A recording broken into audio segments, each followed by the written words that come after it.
Hi, Homeworthy. I'm Suzy Welch. Welcome to my house on the Upper East Side of New York. Come on in.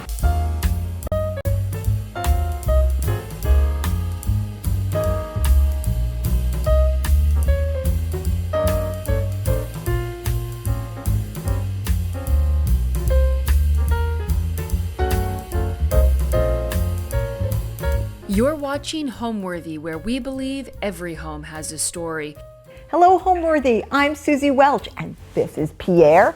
And welcome to my home on the Upper East Side of Manhattan. I'm excited to show you around. I am a professor of management practice at NYU Stern School of Business, where I also teach a class called Becoming You, Crafting the Authentic Life You Want and Need. I'm a New York Times bestselling author and the inventor of the 10-10-10 decision-making system. Also, importantly, I'm the mother of 4 and the grandmother of 1 and a dog mom. This is Pierre, as I said, but I have 2 other dogs, Audrey and Sir. So this house is so special to me. I'm actually the daughter of an architect, and I grew up my whole life fascinated with houses because my parents were fascinated with houses. And this house was built in 1899, like every other house pretty much in that era on the Upper East Side of New York. In the 70s, this house was combined with the house next door, making it a double townhouse. And then the previous owners, the famous and renowned movie producer Mike Nichols and his wife Diane Sawyer, did an amazing thing to this house. They took out the second floor, making the first floor have this sort of double story, which is sort of what's so spectacular about it. And they did it to let light in, and it really floods the house with light, which is unusual with some of these townhouses. So when I saw it, I saw that light pouring in, and that backyard. It has a backyard in New York City, and if you're a person with dogs, you get why that's so great. And I fell madly in love with it the minute I saw it. Now, it needed work, but I kind of love that. My whole family is filled with artists, and for me, my canvas is home. So I just took this project on knowing that I was going to be working with Elizabeth Lawrence from Bunny Williams and that we would have a blast. We had a name for it, actually, Suzy's Bohemian Getaway, and that's what we wanted to call it. We're actually in what's the parlor. In these homes, the parlor had a lot of uses that we don't have anymore. Like, we don't have guests wait here until they can be formally introduced. So when we thought about this space, originally the opening to it was much smaller, and I wanted it to be part of the foyer. I wanted this feeling of breathability in the beginning of the house, that you would come in and you would immediately feel welcomed, and that meant we had to open this space up a little bit. And we don't really have any purpose for this room except for that people sometimes like to hang out in it. The dogs love it. I mean, Pierre really loves this chair, okay? And this chair actually has come with me from house to house to house to house. It's a beautiful with the original fabric from the 17th century, and it's from France. I love it. But by contrast, in this room, I also have this magnificent piece of pottery from one of the great living ceramicists of our era. And actually, that's what I like. I like the contrast. And this room was really just an opportunity for me to say, you're about to enter this house where there's a lot of fun stuff going on, where you have 17th century chairs and very modern pottery, and it's all mixed up, and I just want people to sort of immediately feel drawn into this kind of like this adventure, the adventure of the house. So in this room, I have to be honest with you, the dogs are the biggest users of this room, but it does operate as part of the foyer of the house, because the house, like so many townhouses, has a very narrow entrance. And I didn't want that feeling. I wanted that immediate feeling of arrival. So this room is sort of just part of the foyer. I will say there's one very special painting to me in this room. And I love portraits of women from all different eras. I'm fascinated by them. And actually, if I had my druthers, perhaps my whole house would just be filled with portraits, but that might get a little creepy. But one of the things I love the most about this painting is when I was speaking to the dealer and I was interested in acquiring it, I said, what's going on with this painting? And he said, well, actually, this painting was painted of this woman after she passed away. So this is a posthumous painting, a portrait that was not unusual. It's Dutch in origin. And I said, what does the lemon represent?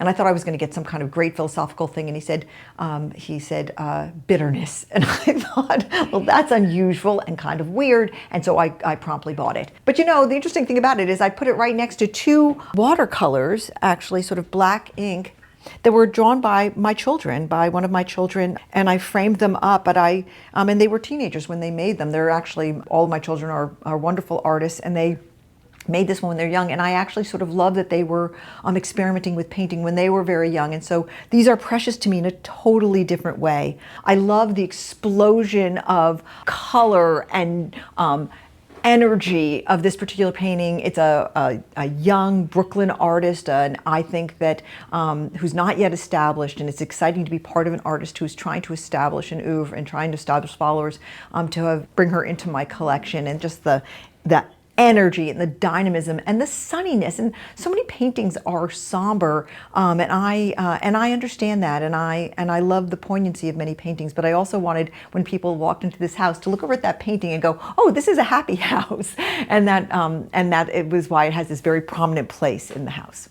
One of the great lessons that I've learned from Elizabeth Lawrence at Bunny Williams is just about the importance of layering, that a room really needs to be layered, that it's not done until it's layered. And so having the neutral palette of a couch immediately means you need to layer it with this, like this is a beautiful antique tapestry that's just thrown over the back of it. And then this sort of kaleidoscope explosion of different pillows with different kinds of feelings to them, some quite formal, some more casual. Again, the invitation is to come sit down, that this is not just a set piece, that you should hang out in this room and you should take a look at all of the art and even just ask questions about the art. For instance, this print, this drawing, I saw it on live auctioneers. I love the auctions. I was for a while quite addicted to the auctions, and my children had to do an intervention, and I've got it under control now. But I love them for the surprise of them, and I thought it was like $25, and I got it on an auction, and I just love it. I love its energy next to this very serious painting of the woman with bitterness. And then actually, this small print was something that I picked up in Venice when I just graduated from college.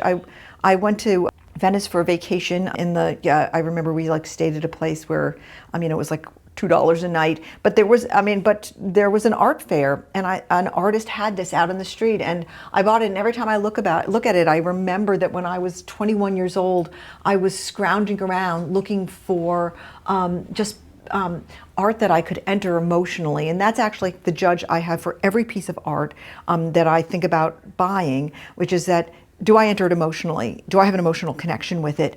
Does it touch me? Does it move me? Does it make me think? I'm not interested generally in who painted it or how expensive it is, because I will buy a painting for $10 if it moves me. And I want to enter it emotionally in some way. And I think that is why I love art, because of its transformative power, like a poem. This is a needlepoint, and I think, I love the different shape of the frame. I think it's playful, but I also love this moment in this house of kind of a different view of the way courting used to occur. And it's all part of just a mix. I entered it emotionally, and so it went up on my wall.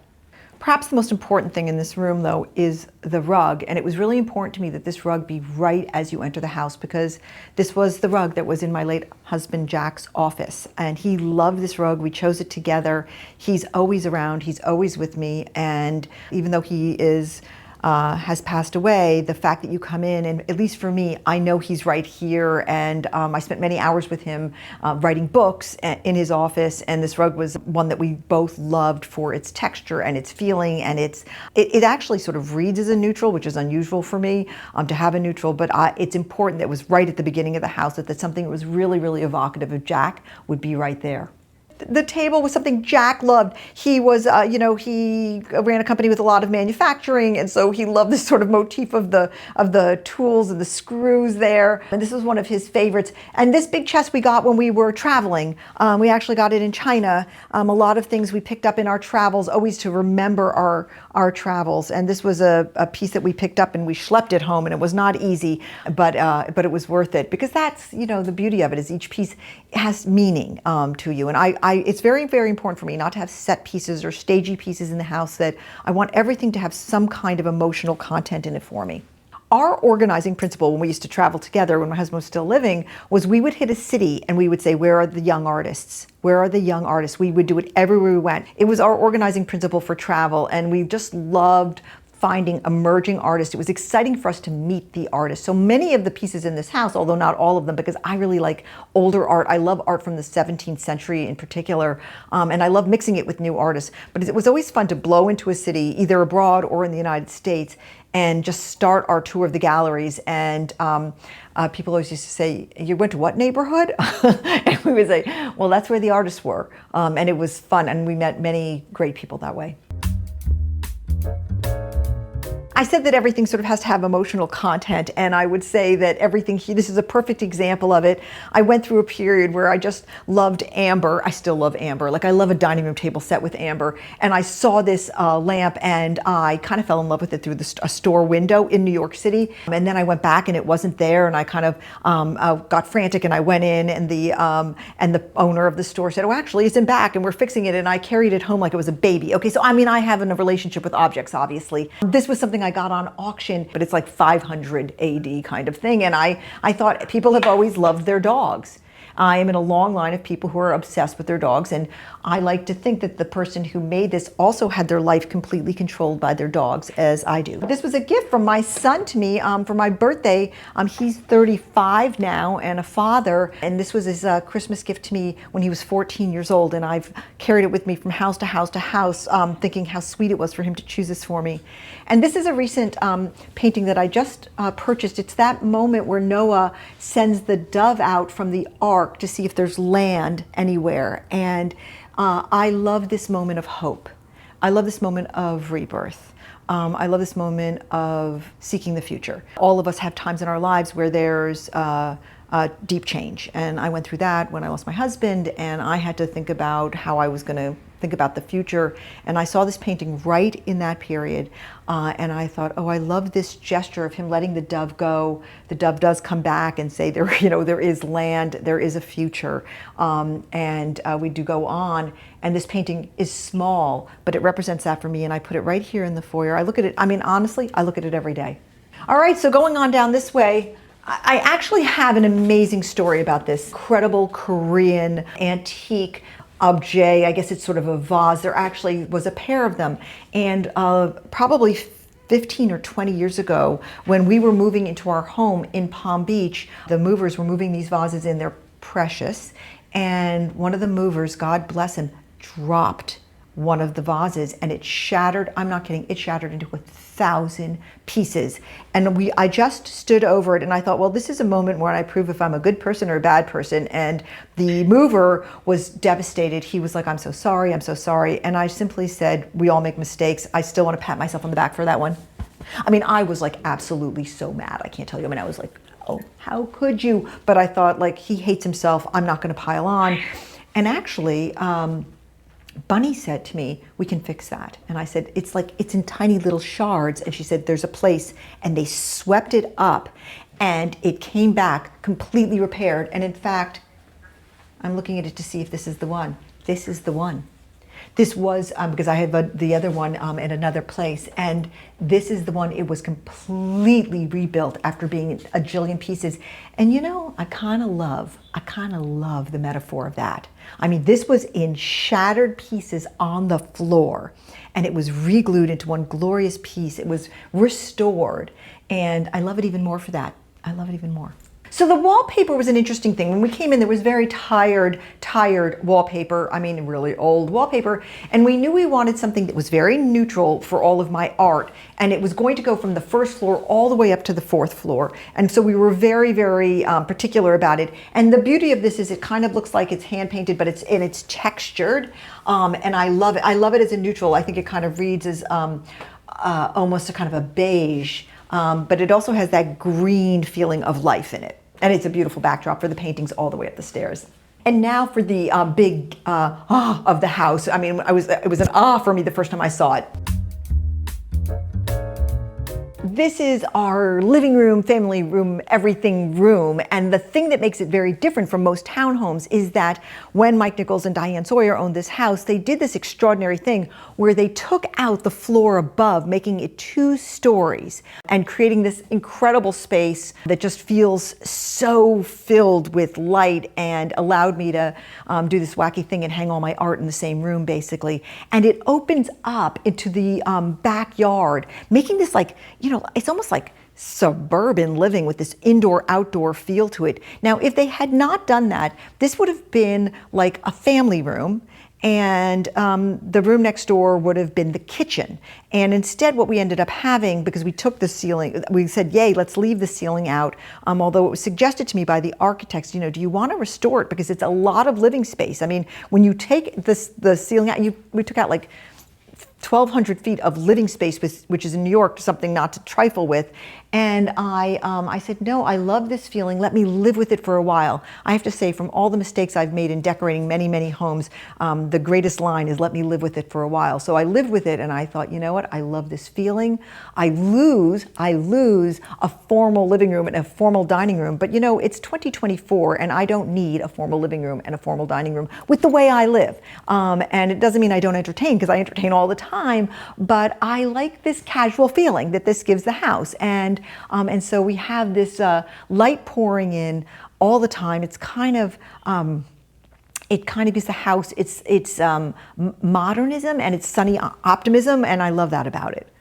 So the chandelier for this room was a big deal because of the size of the room and because how the chandelier is seen from the second floor. We agreed that the chandelier had to be kind of fantastic. And I wanted something mid-century because I thought it would be a funky mix. And also I wanted a lot of light, a funky mix with all the art and this very bohemian feeling. So Elizabeth and I, literally, we were obsessed. We looked everywhere. We looked at auctions. We looked at dealers. We went to art fairs, and we were always looking for a chandelier. And I said to her, no matter what, this chandelier has to be up and installed by this date in February, because I'm throwing a big formal dinner party for a friend who was turning 60, and we were going to throw it up on the mezzanine. In fact, I took out all the furniture from the mezzanine and we put a really, really long table in for a spectacular black tie 60th birthday party for this friend.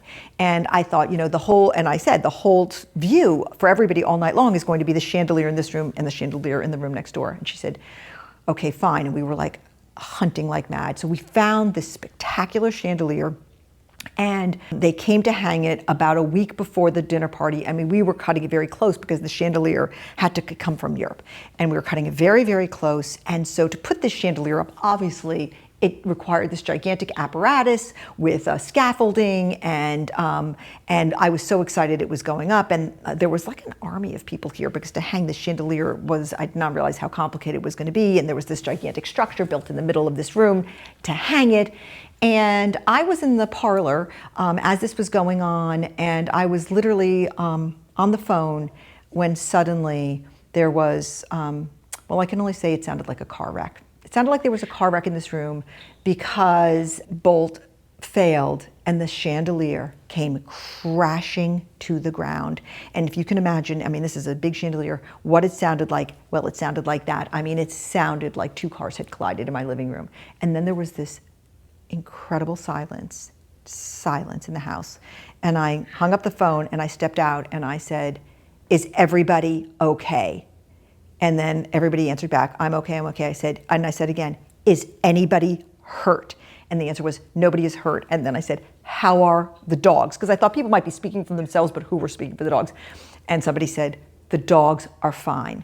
And I came out, and all of us were looking at each other. The guy who was hanging it was crying. He was in tears.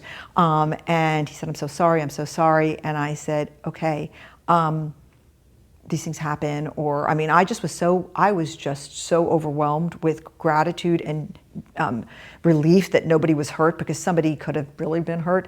And so I called Elizabeth and I said, you will not believe it. She said, I've already been called, because by that time the contractor had already called her.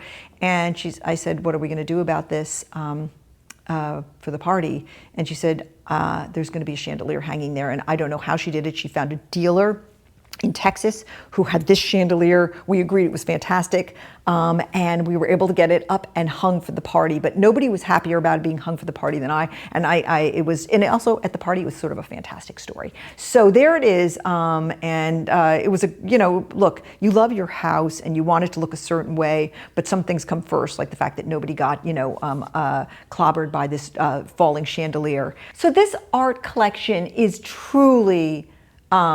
Comes from, every single painting has a story, and it has come over probably 25 years now of collecting all this art. Every single painting spoke to me in some way. They've been in different houses.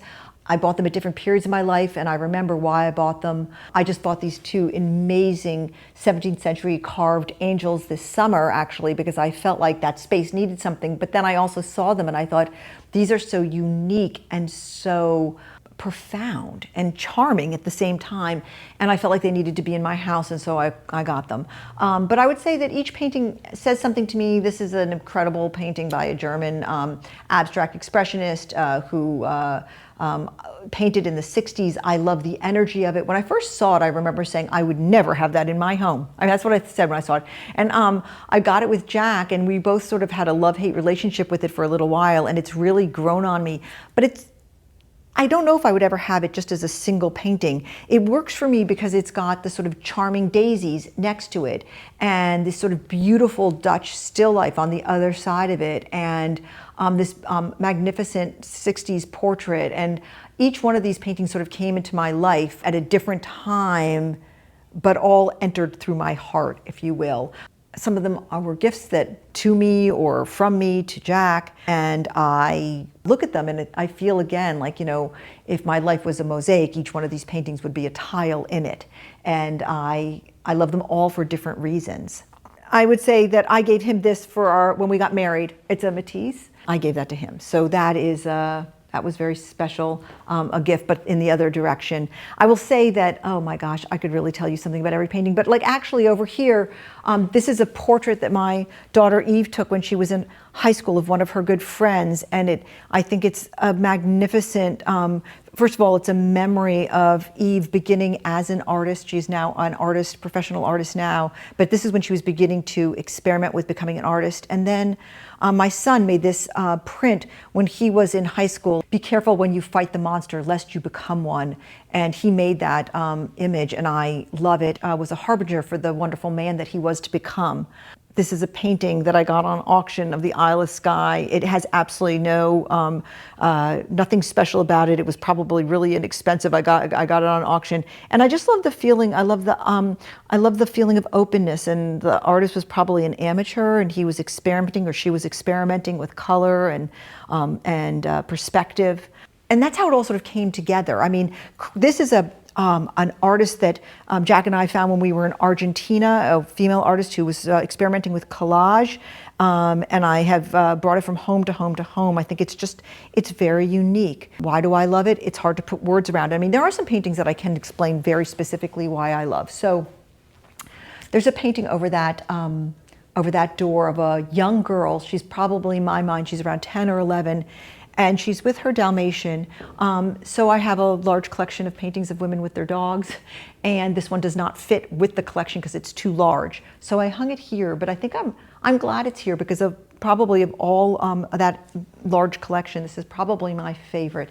And there's a couple of reasons for that. I think that it's a sort of Gothic, and I kind of like how weird it is. But I mostly love the expression on her face and her companionship with her dog. And dogs have played an enormous role in my life. One of the earliest pictures we have of me as a child is of me holding a dog when I was 3 years old. I come from a dog family. My dogs are my companions. And I actually had a Dalmatian, and I rescued her. She was a hospice dog, and that we knew she had cancer when I rescued her, and I was just going to have Miley see the end of her life out with me, and it was a precious time to be with this dog. And she was not a great dog. Dalmatians are tough, and she was mad, and she was not very comfortable, but it taught me a lot about loving dogs when they're sick. And it was a journey for me also. And so I got this painting right after I found out that Miley was a Dalmatian, because she was kind of a mutt Dalmatian, and I just got her DNA done, and I had gotten her from a shelter that had a hospice dog program. And I found out and I thought how funny that I had this painting and then this girl who kind of, oh, I guess she reminds me of me and my childhood and how much I came into my own with the dog by my side. I imagine that she's on Nantucket, even though she probably isn't. And I love her expression. I also think it's kind of hilarious. My thought is that the artist didn't really know how to draw dogs, so he kind of stuck the dogs, or she stuck the dog's body behind the girl, because dogs are really hard to paint. And but the dog's expression is good. But what I love more than anything is, even though this young girl and her dog are not looking at each other, their emotional connection cannot be denied. So a couple of other things about this room. This is this elephant Jack and I found in India, and we kind of fell in love with it. And it's heavy, and we schlepped it home. I have to say that was a epic event, but we love it very much, and it reminds me of our wonderful travels to India. The thing about the seating arrangement in this room is that what I wanted was for it to be very movable, so that, you know, sometimes I have 2 people over, sometimes I have 20 people over, and I wanted to be able to not have it so you could only sit one way. And the other thing about this room is when it was done, I wanted it to have more bohemian feel. So this incredible chair from France, which is an antique and is just a museum piece in its beauty. Everyone always wants to touch it. It came in as part of me saying to Elizabeth, we need to sort of funkify the room. And then this chair, which is just, people love sitting in it. It's Pierre's chair, though. Pierre's always sitting in it. It's is like a Victorian antique. It's just crazy. It would sort of be in your wacky uncle's attic kind of thing. And I felt like it really belonged in this room. We didn't really think about color that much as we were doing this room because we knew it was going to be so eclectic and there was going to be so much color. I knew what I didn't want. I didn't want like navy blue. I didn't want bright red. I didn't want any kind of, I wanted everything to be kind of muted and lived in. And then the jewel tones kind of naturally started to pop along with this rug really kind of led us because it's got this beautiful mauve-y olive kind of vibe to it. The fireplace is original to the house, but actually I love the fireplace. It's fantastic. The thing that's more fantastic are these incredible candle holders. There's Sir and Pierre, and here's Audrey, and these were made by my daughter-in-law, Eva, and she made them for my most recent birthday, and they are precious to me beyond belief. And I think I could put anything on this mantelpiece, and it's kind of a very important moment in the house, and it felt to me that that would be the only place because she so captured Sir and Pierre and Audrey to the T. And I mean, that's the whole thing about your home is you get to fill it with all this stuff that has meaning to you. And when she gave them to me, I was just like, Eva, you must have worked so hard on these. And she said, I love you. And it was so precious to me. One thing that's very interesting about this house, to me at least, is that for my entire life, I'm 65, for my entire life, I've always decorated houses in collaboration with my husband. And so every house we did was really a collaborative project. And it was magnificent. And we ended up creating homes that were sort of a reflection of the two of us together. And there was a little bit of Suzy and there was a little bit of Jack. And then there was a little bit of Suzy and Jack combined. And this house was a different kind of project for me because it was all Suzy all the time. And I could kind of let the sort of Suzy part of me just rip, which is why you see all this art everywhere. Art has been incredibly important to me since I was a little girl, as my mom is an artist. She's a ceramicist. My daughter is an artist, also a ceramicist, and all of my sisters and brothers paint. I don't do that. I can't do that, but I can really, really appreciate it. And so over the years, I have been collecting art. I mean, even when I was in college, I would for $25 buy something at an art fair just to, because I fell in love with paintings like people fall in love with people. I fall in love with paintings that way. And then when I got this house with its unique spaces, I was able to have almost all of my collection around me at the same time. And there's so much variation in my collection. There's old, there's new, there's high, there's low, there's from every different country, every different era, everything you can imagine, different sizes, different feelings. But the only thing that holds them together is my eye. And so for me, it's like the tapestry of my life is all around me with my art. And I wanted the house to feel incredibly livable, like everybody could throw themselves in any place, the dogs could go anywhere, and that it would just feel like this wonderful eclectic kaleidoscope of of Suzy-ness that it would just feel so comfortable and welcoming and surprising. There's not one neutral in this house, I'll tell you that. But then again, there's not one neutral in me. Right off of the living room is the kitchen and dining room. Again, a very casual feeling, but also, operates really well for dinner parties. What we do when we have a fancy dinner party is we put up a beautiful antique screen that allows the cooking to be going on behind it. But on a typical day, this is what it looks like. It's a wonderful open plan, again, with a lot of versatility, which is sort of the whole house has got a great deal of versatility. Again, my art is all over the place, and things that I've collected over time, like these very, very weird frogs with the pink eyes. My granddaughter loves them and sort of is obsessed with the pink eyes. Some glassware that we got a long time ago. And this is just this very weird 60s resin ball, which Jack and I saw when we were decorating a house probably 20-something years ago. And we just saw it, and you know what we said? That's cool, and so we got it. That was how much thought we gave it, but we just thought it was cool. Other pieces in this room, this is a magnificent mirror, which has come with me from previous homes. But it's kind of next to this 1960s painting that I got on auction, which is kind of a primitive. And I think it's the juxtaposition of the two that kind of turns my crank. I love that artist up there because of the artists in my family. Above that amazing mirror is actually a needlepoint. That is a needlepoint rug, which I got framed. I love its image. I love the playfulness of the zebra. And I think it's kind of cool with the Sputnik chandelier, which did not fall from the ceiling when we were installing it. I mean, this room is a real combination of high and low. This is a rug. Actually, this rug was in our previous home when we lived on Fifth Avenue, and we had to have it cut down. Rather than part with it, I thought, let's cut it down. They were able to, and I was really happy to repurpose it. Now the kitchen, because it's connected to the dining room and because we use these rooms just sort of as a big open space and we flow through them constantly, I'm in all these rooms over and over again. I wanted the color just to pop. I wanted the color to be unique and to be playful.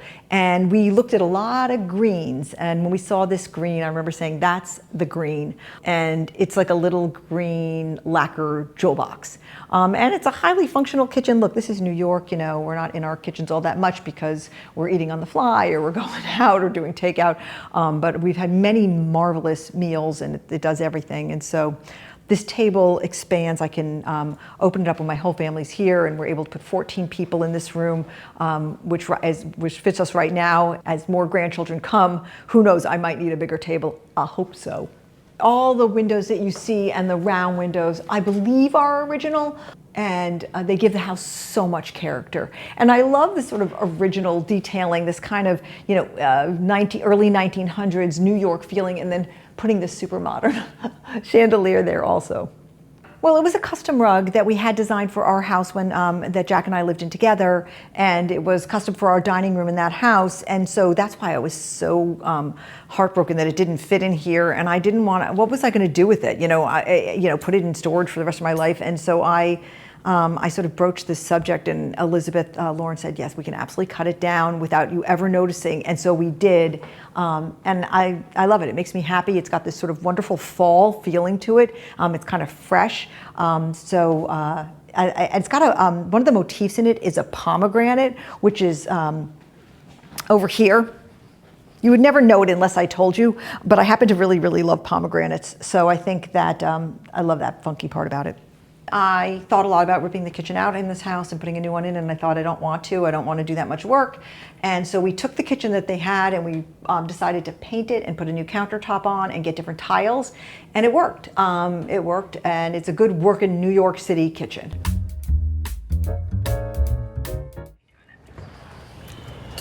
Hello. Hello, hello. So this is, this is one of the reasons I chose this house. It has this incredible backyard, which makes living with 3 dogs in New York City a totally different experience. It's almost unbelievable. And when people see the house, they're like, who has a backyard in New York City? And I can't believe it's me. I love New York because it embodies all my values. It's exciting, it's diverse, there's this great song that goes, I love you, New York, but you're getting me down. I mean, New York is not perfect. New York has just got tons of flaws to it, and yet that's like all humanity. We have this incredible highs and these sort of, dark sides, and New York embodies all of that. But New York is the center of world creativity, and when I'm here, I feel completely, my brain's alive, my body's alive, and there's just, there's so many interesting people. All my friends are here. Many of my friends are here. I have friends are, also in other cities, but I love the energy of New York. It's my speed. I wish the dogs did use this backyard to sunbathe and just hang out, but in fact, they're like all dogs, and all they want to do is be with me. So they, or be with people. And so, when I'm out here, they come out here, but it's not like we wake up in the morning, let the dogs out, and they have like, sort of like dogs on a farm. That's not what happens. But when we're out here, they do love sunbathing, and the yard is pretty straightforward. I mean, I have neighbors who have done extravagant and very exciting things with their yards, and I have yard envy. But I've taken this yard exactly as it is, and enjoyed it because I think it's beautiful. And when I have dinner parties, I string up lights, and when Christmas time comes, we'll put a big tree here. So for my Christmas party, people can look out and see this very big lit up tree back here. But otherwise, I kind of let it be. It kind of has a little of everything. It's got shade. We hang out here. This is sort of our second living room. Sometimes we have team meetings here because my own little team works here in the house with me. And we sit out here and we have conversations. Sometimes we stay and people eat their meals out there at lunchtime. But it kind of operates as just a little secret garden in the middle of New York City. And you can still hear New York, and you definitely can look around and see New York. I mean, New York is all around you. There's skyscrapers all around. I can hear my neighbors all the time, and they probably can hear me, and they probably hear my dogs much more than they would like. And yet that's New York. If it was quiet, it wouldn't be New York, so it's got all those aspects also. It took me a long time to learn how to create a home. It really did. I have to say, it's a lifelong journey. I'm finally in a home where I feel like I got it all right. Now, I had great help, of course. I get very involved in the design process. I'm in every single detail, as my decorator Elizabeth Lawrence would tell you. But at the same time, I trust experts, especially in terms of scale, because like how big a chair you should have or how tall a lamp you should have, that's a very hard question that I think is better left to experts if you can. But I think it took a long time for me to have the self-confidence to say, this is my home, and I don't need to follow any rules around about what a home has to look like or should look like. I'm a person who just doesn't deal in neutrals, and I had to get to a point in my life where I thought a house can look exactly the way you want it to look. I think tactically speaking, it's very important to start with the floor and the walls, but even more than that, up at 20,000 feet, you need to have a dream of your house before you start decorating your house. And I think that's true about having a dream of a life, which is one aspect of what I teach at NYU. I teach, as I mentioned, this class, Becoming You, where people ask themselves, what is my unedited dream of a life? Is it possible for me to get there? What would it take to get there? And I think with a house, you have to start with a dream of what it's going to make people feel, and really, most importantly, what it's going to make you feel inside. And I wanted a house that made me feel alive and delighted and comfortable and authentic. And that drove me the whole time. Like, does it feel like Suzy? And when we were done with the living room, I remember calling Elizabeth back, and we were standing in the living room, and into anybody's eye, the living room, this room we're sitting in, would have looked absolutely perfect. And I said to her, it's perfect, but it's not funky enough. And she said, well, what do you mean? And I said, well, we had this vision of it sort of, I wanted the house to feel like Isabella Blow would walk into it and she would say, I feel right at home here. I was very kind of specific. I wanted this almost kind of London in the 60s feel to it, this sort of bohemian feel to it. And I said, I think it really just needs to be, and then Elizabeth looked at me and she said, more Suzy. And I was like, yeah, actually, it's my house and I want people to feel me when they walk into it, and I want to feel myself here. And so we had to zhuzh it up after we finished with it. And actually, I think that's just the never-ending process of owning a home. I mean, this house is technically done, but this summer I was at the antique show in Nantucket, and I saw these two 16th century carved angels, and technically there's no room for them in this house, and they are hanging up in this room right now. I just felt like the room needed something wooden. It needed some kind of spiritual feeling to it, and these were so unique, and they were so kind of weird and unusual. And in fact, the description of them said, unusual pair of carved angels. I was like, there's my word, unusual. And I brought them home with me and hung them up, and I thought, oh yeah, the room needed them. Where I come up with my ideas is an open question, and many people have wondered it, including myself. I do think actually my ideas come to me at the strangest times, like all writers and creators. You know, you have an idea, I have an idea in the subway when I'm going to work. But in this house in particular, I love the backyard for this, and that there are times in the quiet in the backyard, I'm sitting out there with the dogs after dinner, kind of taking in the sounds and feels of New York City, which are all around me, and an idea will come to me. When I'm actually doing the hard work, I have a beautiful office in this house, and I sit there, and that's where the grind occurs.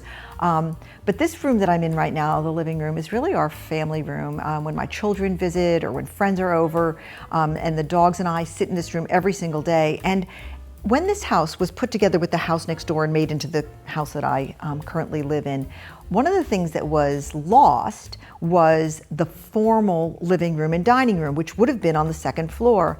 And when I got this house, I thought, do I put that second floor back in? Do I restore it? And then I thought, who needs a formal living room and dining room? It's not how I live. I wanted a space where we just lived all the time, and this room became that. And so in this room, I mean, I love to entertain, and I've had many wonderful gatherings in this room of my fellow NYU professors and friends from all over, all aspects of my life.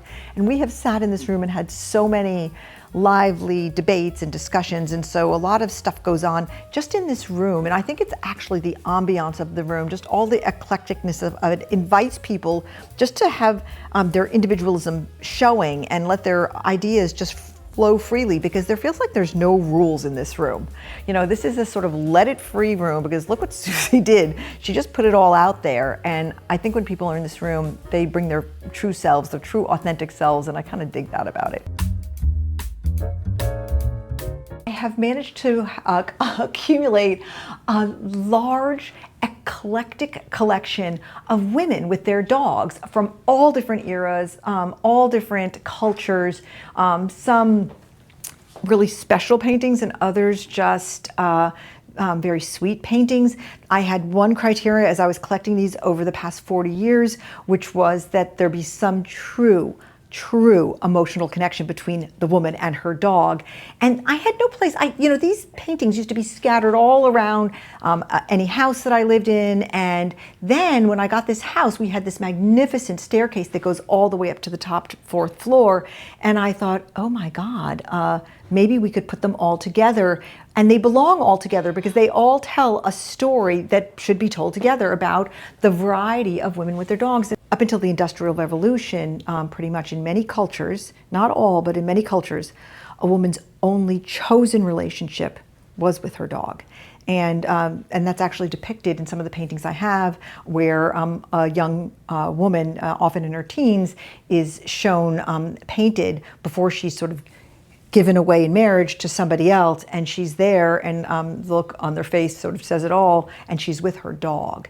And I have such heart for them, but given how important dogs were in my life. And so many of these are very precious. Some are very modern, and you just sort of see this liveliness and the sort of specialness of it. But others are really profound, and I love the mix of it, and it goes all the way up to the top floor. So I just got this one. It's from a living young artist. It's a woman with her dog on Rodeo Drive. I just love the energy of it. It's very, very playful.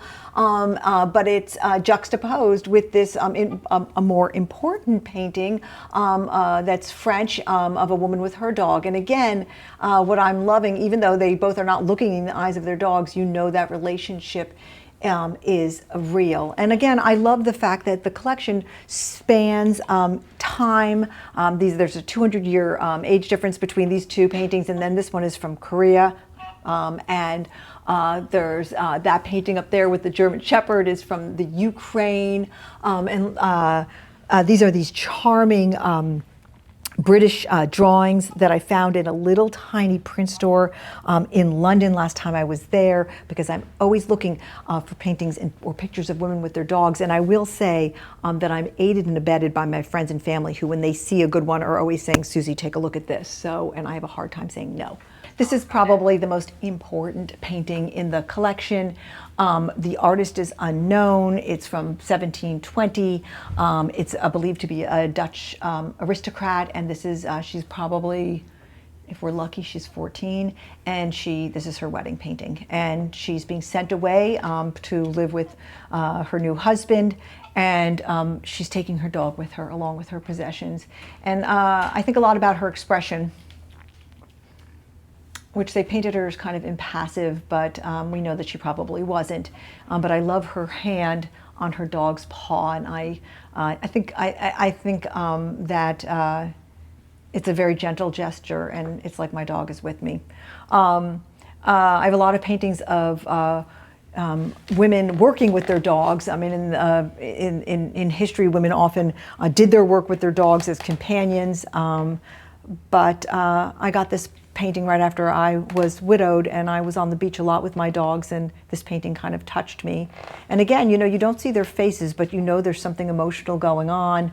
I love this. This is a painting by an artist, a living artist in California, and I love the head in the lap. Again, there's something going on there of devotion, of utter devotion. This is a painting from the 30s. It's kind of brutalist in its styling, and yet here's a woman who's sunning herself with a friend or a sister at the beach, and the dog is their companion. I love having it near this painting, which is Korean and very stylized, and yet there's a gentleness to it and a humanity to it that can't be denied. This is a painting that was painted for me of somebody who knew that I loved women and their dogs, and he created that painting, which is a copy of another more famous painting, but it was he gave it to me as a gift, a friend. This is another painting that was a wedding portrait. It's Flemish. I love her hair. I think it's just one of the marvelous things is this sort of hairstyle, and she, again, has her hand on her dog's paw as if she's going away. At least the dog is coming with her. I love this. This is a depiction of a Mongolian woman with her dog. I believe it's Chinese in origin. I also occasionally throw in a picture of one of my own dogs. This is Abigail, who was painted before she passed away. She was a fantastic Mastiff. This is a Haitian print, and it's a woman in a boat, and I got it on auction, and I just love how different it is from the other paintings, and I love this dog as a companion to this woman from this spectacular print. I do mix in some photography, even though most of them are paintings, and etchings of all different types. This is a new acquisition. I just love how she's rolled up with her dog, and there was just something that captured my imagination. And this is a British etching that is just shows them in some kind of Orientalist setting. And this dog feels to me to be a German Shepherd. I have two German Shepherds, kind of a German Shepherd fanatic. There's a lot of different reasons that I love dogs. One is I believe that dogs are the gateway drug, if you will, for people understanding the sentience of animals. So a lot of people enter understanding how that animals have an inner life by first their love of dogs. So I love dogs for that, okay, because they allow people to enter into the world of animals and understanding that animals are not here for us, but they are here with us. But then I love, anybody who's had a relationship with a dog understands that a dog knows you in ways and tells you things about yourself that you don't know yourself. And I think that they return us again and again to our humanity. And finally, I would just say that in a world that's filled with difference and filled with anger and too often and is filled with friction, almost everybody agrees that dogs are good and can talk about their dogs. And so I think dogs are sort of like the one issue that almost no one disagrees on, and you can always find common ground with somebody talking about a dog. All right, well, here's my office. This is where all the work gets done, or not. I mean, obviously, the real work is in the classroom at NYU when I'm teaching, but you have to prepare for your lectures, and you have to think about your lectures and compose them. And so this goes on here in this office that's set up so that I wrote my new book that's coming out in May at this desk, and did a lot of the thinking for it here, a lot of the research for it came through here. I do, of course, have an office at NYU, which I also use. But this office is special. I mean, I think one of the crazy things about this office is this is the original wood. It's just this beautiful antique pine. We couldn't have put it in now if we tried. And so It's just got a unique feel to it. We changed very, very little about this office. I hung up my art. I hung up actually some of my most favorite paintings in this room because I'm in it so often. I mean, I make my coffee in the morning and I get here and I start working at 6 in the morning and I stay until I get on the subway to go to work. So I surround myself with a lot of objects, and paintings that I really love. One of the paintings I love the most in this room is of this young girl writing, because I am by trade a writer, and I love her looking out there. It's from the 50s, but I love her just sort of in the act of writing, which is what I do. I started out as a reporter at the Miami Herald when I graduated from college in 1981, and I was there and I continued as a writer until I ended up going to business school, and then I merged my two paths to become a business journalist. But I've written several books, and I still consider myself a writer. But even the act of creating a lecture is writing, and I think through writing. And so I will always be writing. I write every single day in some way or another, and if I don't write, I feel like I've not been breathing. And so I need a good place to write, and I need a place that has everything set up, and all the emotional stuff around me has got to be exactly right for me to write. And I love looking at my hilarious sword from Joan of Arc, who I dressed up as Halloween. Joan of Arc is one of my heroes, and I dressed up as her for Halloween one year, and I bought this wooden sword sort of as a joke, but it has her beautiful famous quote on it that says, "I'm not afraid, I was born to do this." And I teach a class that's about figuring out what you should do with your life, or I teach a class that's completely about answering the question, what was I meant to do? What was I born to do? What is my purpose on earth? That's a gigantic question, which we spend our whole lives answering. But when you are in that moment, when you can be like Joan of Arc and say, "I'm not afraid, I was born to do this," it's perfection. And so I hung it right near my desk because so much of my research and writing is about figuring out what systems and methodologies people can use to answer that question fully and completely and with great intent. Well, the question of home is a really interesting one overall. I just got back from 3 days in Texas where I was doing this spectacular wellness weekend with Hoda Kotb and the Today Show. And it was like a weekend that you would give your, anything to go to. It was so spectacular. I was one of the speakers. I loved it. And then it was so funny. Everything about the weekend couldn't have been more perfect. But when I got home, right? It wasn't like I was running from anything because I loved every minute of it. When I got home and I got under the covers, I literally said out loud to the dogs, "Thank God mommy's home." And there's something about knowing where everything is and being in your place. And in fact, I would say, and I actually teach this, my area of expertise is values formation, how we come to value what we value. And one of the 15 core values that I believe all people have is around place. How much one place is important to us. And some people can live anywhere and they don't have a sensitivity to their surroundings. I'm at the opposite end of that scale. Place is very important to me. My home is important to me because it is this place where you are allowed to be fully yourself and bring your full self to how it feels and how you share yourself with others. And I think also for me, home is a place where family and friends are always welcome and should feel completely welcome. And your relationships not just exist there, but really grow there. And that is how home is reflected to me. Okay, Homeworthy, thank you so much for visiting. See you next time. Thanks for watching. Be sure to go to homeworthy.com for exclusive content, shopping guides, and so much more.